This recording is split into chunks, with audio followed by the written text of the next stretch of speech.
ኢድ ሙባረክ ብለናል። አሰላሙ አለይኩም ወራህመቱላሂ ወበረካቱሁ። እንዴት ነሽ? ደህና ነሽ? እንዴት ናችሁ? ሰላም ናችሁ? አለን ሰላም ነን። አልሐምዱሊላህ። ሁላችሁም እዛ ውስጥ ያላችሁ ደህና ናችሁ? ለሞላ ዓለም ትገኙ ሰላም ብያለሁ።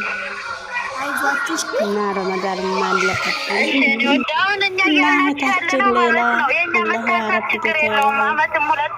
ከቤተሰቦች ጋር አለ ግን የሌላ ነገር በጣም የሚከብደው ነው ከሚባለው በላይ የሳውዲ መንግስት ይግደላትና በቃ እንደዚህ ብር ተከፈለ በኋላ ግን ዛሬ ወጣለሁ ነው እኮ ዛሬ ወጣለሁ ልትቆ ይሰራል ተስፋ ቆርጦ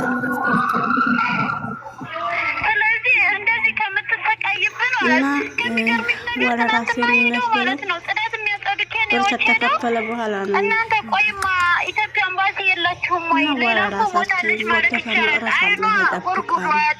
ጥርሷ ወጥቷል፣ ማህፀኗ ወጥቷል ምናምን በቃ አጥቦት መልሰው እንደዚህ ተቀመጧት ሲለቁሽ በቃ በጣም የሚያምሽ ማለት ነው። እንደሌላ ልብ ተሰበረ። በጣም የምታሳዝን አይዞሽ እናት አላባቷ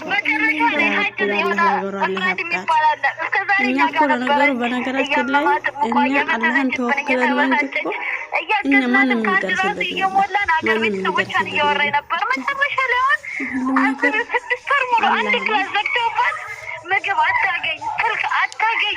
በቃ መልሶ ለድናቷ አላባቷ የማንኛችን ዱዓ እንግዲህ የሚደርስ ስለማይታወቅ ሁላችንም ዱዓ እናድርግላት። ምን እንደምልሽ አላውቅም። ዛሬ በሷ ጉዳይ እየጠበቅናቸው ነው። ኮሚቴዎቹ መጥተው ምላሽ ይሰጣሉ። የደረስንበት ነገር መንግስት አትለጥፉ ማለት ነው። አትለጥፉ ወደ ራሴ ብሎ የራሳችን